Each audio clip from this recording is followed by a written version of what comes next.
RMS Titanic, एक नाम जो ट्रेजेडी का दूसरा नाम बन गया, 1912 में सबसे बड़ा जहाज था। एडवर्डियन इंजीनियरिंग का एक कमाल। ये British passenger liner white star line के मालिकों का उस समय लग्जरी और टेक्नोलॉजिकल एडवांसमेंट का सबसे ऊंचा मुकाम दिखाता था। इसका पहला सफ़र साउथहैम्पटन से न्यूयॉर्क सिटी तक सभी को बेसब्री से इंतज़ार था। इसमें अलग अलग तरह के पैसेंजर्स थे, अमीर लोगों से लेकर नए जीवन की उम्मीद में अमेरिका जाने वाले इमिग्रेंट्स तक। टाइटैनिक सिर्फ एक जहाज़ नहीं था, ये इंसानी एम्बिशन और टेक्नोलॉजिकल प्रोग्रेस में विश्वास दिखाता था। इसका बड़ा साइज़ और खूबसूरती ने दुनिया का ध्यान खींचा। टाइटैनिक बनाना अपने आप में इंजीनियरिंग का एक कारनामा था, उस ज़माने के एडवांस्ड फीचर्स से लैस। इसका डबल बॉटम्ड हल और वाटर टाइट कंपार्टमेंट्स इसे सेफ और तैरने लायक बनाने के लिए डिज़ाइन किए गए थे।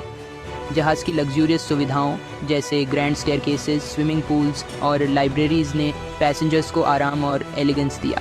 टाइटैनिक जल्दी ही ऑपुलेंस और ग्रैंडर का सिंबल बन गया, प्रेस और पब्लिक का ध्यान खींचा। इसका पहला सफ़र बहुत पब्लिसाइज्ड इवेंट था, जिससे एक्साइटमेंट और एंटिसिपेशन बढ़ गई।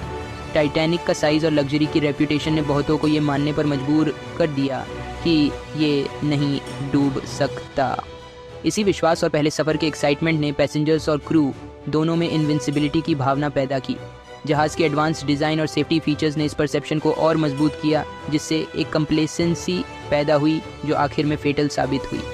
टाइटैनिक की कहानी ओवर कॉन्फिडेंस के खतरों और समुद्र के अनप्रिडिक्टेबल नेचर के बारे में एक कॉशनरी टेल है। टाइटैनिक के पहले सफ़र का इंतज़ार सबको बेसब्री से था, जिसने दुनिया का ध्यान खींचा। जहाज़ को इंसानी इंजेन्युइटी की जीत और मैरीटाइम ट्रैवल के नए ईरा के सिंबल के रूप में देखा गया। किसी को नहीं पता था कि ये ग्रैंड वॉयज ट्रेजेडी में ख़त्म होगा और टाइटैनिक का नाम हमेशा के लिए हिस्ट्री में दर्ज हो जाएगा। टाइटैनिक के साथ जो हुआ वो नेचर की पावर और इंसानी लाइफ की फ्रेजिलिटी की याद दिलाता रहेगा। 14 अप्रैल 1912 की रात ट्रेजेडी हुई। टाइटैनिक नॉर्थ अटलांटिक के बर्फीले पानी में एक आइसबर्ग से टकरा गया। टक्कर शुरू में भले ही मामूली लगी, लेकिन जहाज़ के स्टारबोर्ड हल में कई जगह गैशेस कर दी, जिससे कई वाटर टाइट कंपार्टमेंट्स टूट गए। नुकसान बहुत ज़्यादा था और जल्दी ही फेटल साबित हुआ, क्योंकि अटलांटिक का बर्फीला पानी जहाज़ में भरने लगा। टक्कर रात में हुई, जिससे केओस और कन्फ्यूजन बढ़ गई। टक्कर से जहाज़ में शॉकवेव्स गईं, जिससे पैसेंजर्स नींद से जाग गए। कन्फ्यूजन और डिसबिलीफ जल्दी ही पैनिक में बदल गई, जैसे ही सिचुएशन की रियलिटी समझ में आई। क्रू शुरू में डिजास्टर के मैग्नीट्यूड के लिए तैयार नहीं था। ऑर्डर मेंटेन करने और इवैक्यूएशन एफर्ट्स कोऑर्डिनेट करने के लिए स्ट्रगल किया। टाइटैनिक का डूबना तेज़ी से हुआ, जिससे इफेक्टिव रिस्पॉन्स के लिए बहुत कम समय मिला। जैसे ही जहाज़ टिल्ट होने लगा, हालात की ग्रेविटी समझ में आने लगी। ये रियलाइजेशन कि अनसिंकेबल टाइटैनिक सच में डूब रहा है।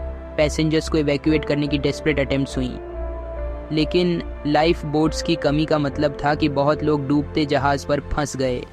केओस और डेस्परेशन ने इस ट्रेजेडी को और बढ़ा दिया। नॉर्थ अटलांटिक के बर्फीले पानी ने 1500 से ज़्यादा पैसेंजर्स और क्रू की जान ले ली। इस डिज़ास्टर ने पूरी दुनिया को शॉक दिया, जिससे ग्रीफ और गुस्सा फैल गया। टाइटैनिक का डूबना हिस्ट्री के सबसे डेडली मैरीटाइम डिज़ास्टर्स में से एक है, जो समुद्र के डेंजर्स की याद दिलाता है। टाइटैनिक का हल उस समय स्टेट ऑफ द आर्ट माना जाता था, लेकिन स्टील से बनाया गया था, जो आज के स्टैंडर्ड से लो टेम्परेचर्स में ब्रिटल था। इस ब्रिटलनेस ने हल को आइसबर्ग से टकराने पर फ्रैक्चर होने के लिए ससेप्टिबल बना दिया। अगर स्टील ज़्यादा डक्टाइल होता तो वो फ्रैक्चर होने के बजाय डीफॉर्म हो सकता था, पोटेंशियली डैमेज को कम करता और सिंकिंग को रोकता।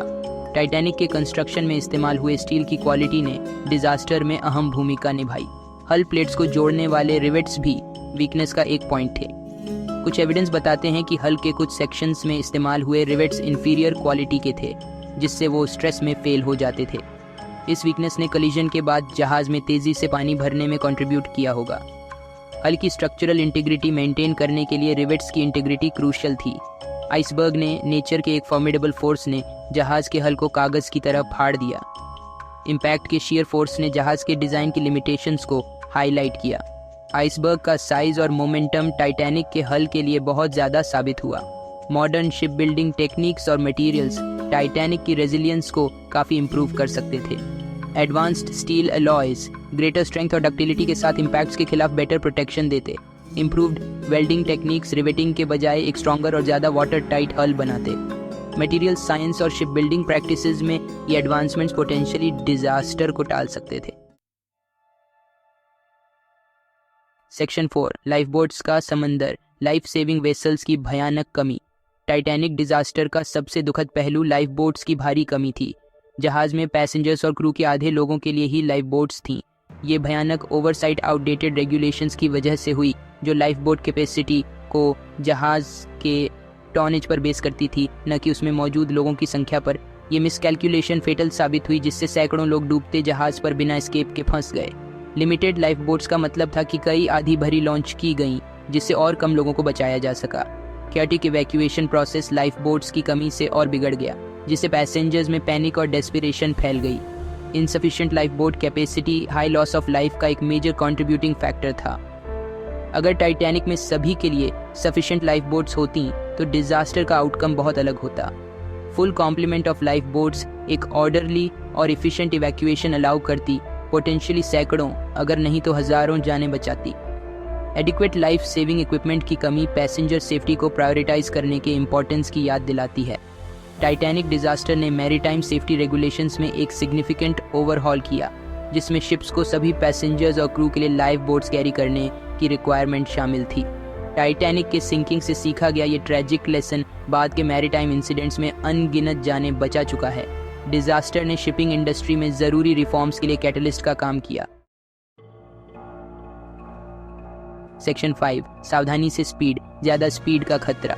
टाइटैनिक आइसबर्ग इन्फेस्टेड वाटर्स में हाई स्पीड से ट्रैवल कर रहा था।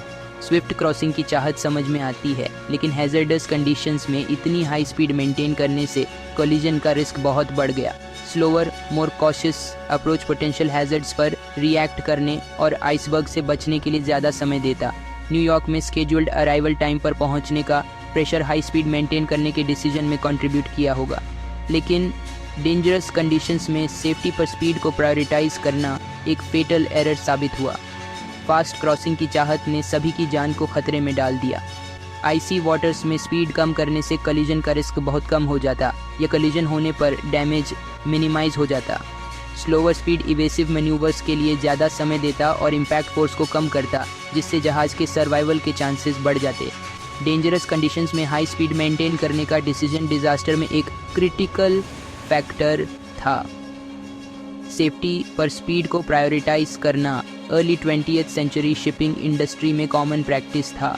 टाइटैनिक डिजास्टर ने इस अप्रोच के डेंजर्स को हाईलाइट किया और नेविगेशनल प्रैक्टिसेस में चेंजेस लाए, जिससे हैजार्डस कंडीशंस में कॉशन और विजिलेंस के इंपॉर्टेंस पर जोर दिया गया। टाइटैनिक के सिंकिंग से सीखे गए लेसन्स ने मैरीटाइम ट्रैवल में सेफ्टी पर ग्रेटर एम्फेसिस किया।